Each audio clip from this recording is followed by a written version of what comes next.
Hi guys, it's your girl Kristen Michelle and welcome to my life.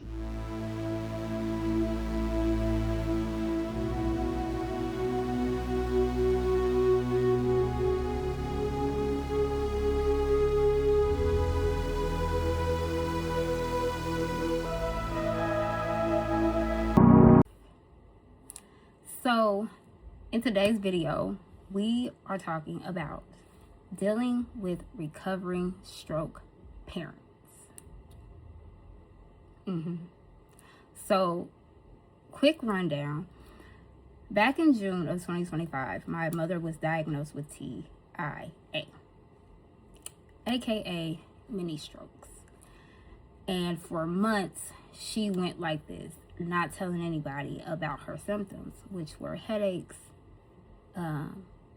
dizziness, not having balance, vision blurry, just all of the works, numbness. She didn't say anything. And with this particular stroke or mini strokes, they only last a few minutes to a couple of hours. So she brushed it off. Well, I ended up taking her to the ER in June, and that's when she got diagnosed with t.i.a. Well, since she did not go to the doctor immediately when she started having these symptoms, the medication that could have prevented the massive stroke, she had to get done within a few hours of the first symptoms, which is called t.i.a, and it's a clot buster. Or they would have had to remove it surgically, but since it had been months, those options was off the table. While my mother was in rehab recovering from her mini strokes, my mother had a massive stroke in her brainstem in the back of the neck.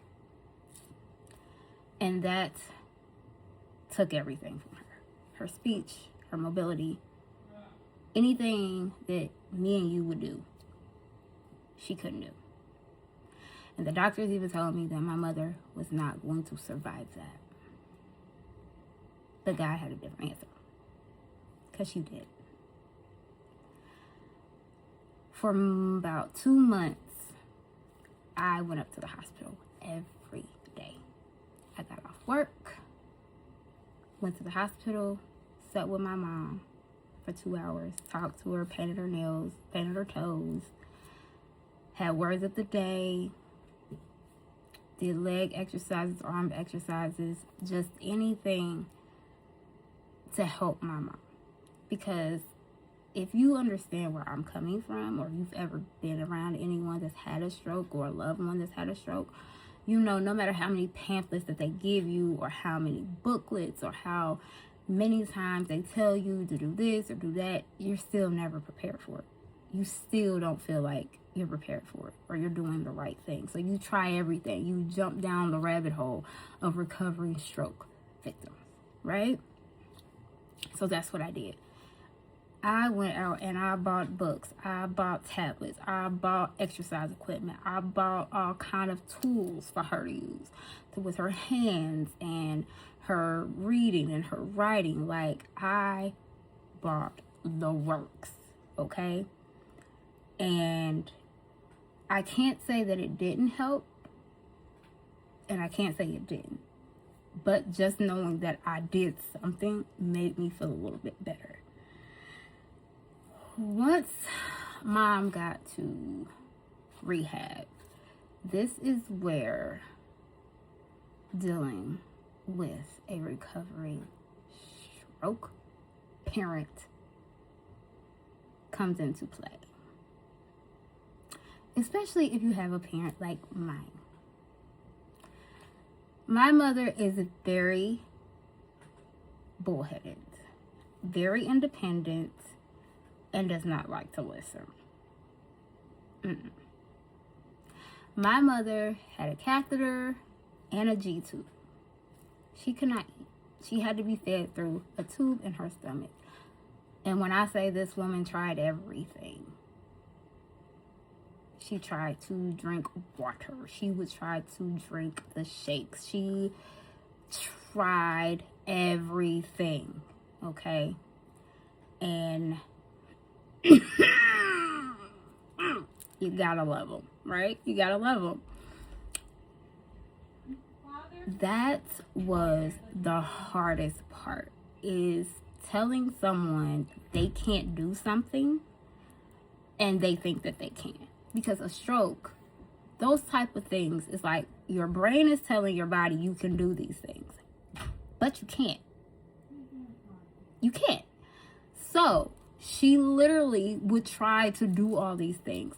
My mother ended up in the hospital like maybe twice because she decided she wanted to get up and walk and fell and hit her head. It drove me crazy, guys. It drove me nuts. And it was just like, okay, what do we do? Not only do you have to deal with those type of deals, you have the emotional side to it as well. Especially when it gets to the point of them blaming you because they can't go home or they can't do something. That happened a lot. That still happens to me. And it's been almost a year. And my mom still tells me I'm keeping her in there. I am not. She just can't go home yet. But I'm here to tell you, don't let that bother you. I know it's hard to say that. I know it's hard to not let something like that bother you, especially coming from someone that you care about and you love and you know you're doing nothing but the best for them. It's okay. I feel you. I understand. If you understand, I understand. I got you. I understand that totally. But dealing with a stroke patient, during recovery, is tough. It's very, very tough. It's a hard job. And I'm her only child. So, it's all on me. I have help from family and, friends, but it's not the same. They don't want family. They don't want anybody else. They want their child. They want you.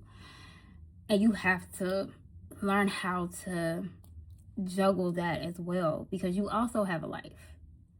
And you can't just stop your life and try to go take care of them. And it's hard. And it's a hard feeling. I know that too. It sucks. But you have to set the boundary, right? This took me so far down a dark place. It threw me into depression. We'll talk about another video. But it did. It did. Being responsible for someone and making the calls over their life and having to actually treat my mom as my child was so weird and different. And you don't know what to do. So you're just sitting there like Ricky Bobby. I don't know what to do with my hands. But you keep going through it. You keep going. The whole purpose of me doing this video is because I know there is someone out there who also is probably going through the same thing or something similar. You have a loved one who is dealing with this, who's just had a stroke or is recovering from the stroke. And I just want to be the one to tell you, don't give up. Don't give up. Keep fighting. Keep pushing. You are not in this by yourself. And there is a brighter light at the end of the tunnel. You just got to keep going.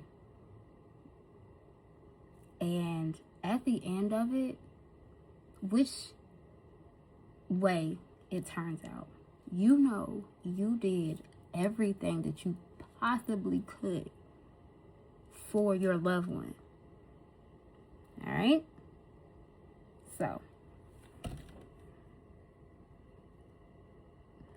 We're going to have a good day, aren't we? Mm-hmm. Love you. Bye.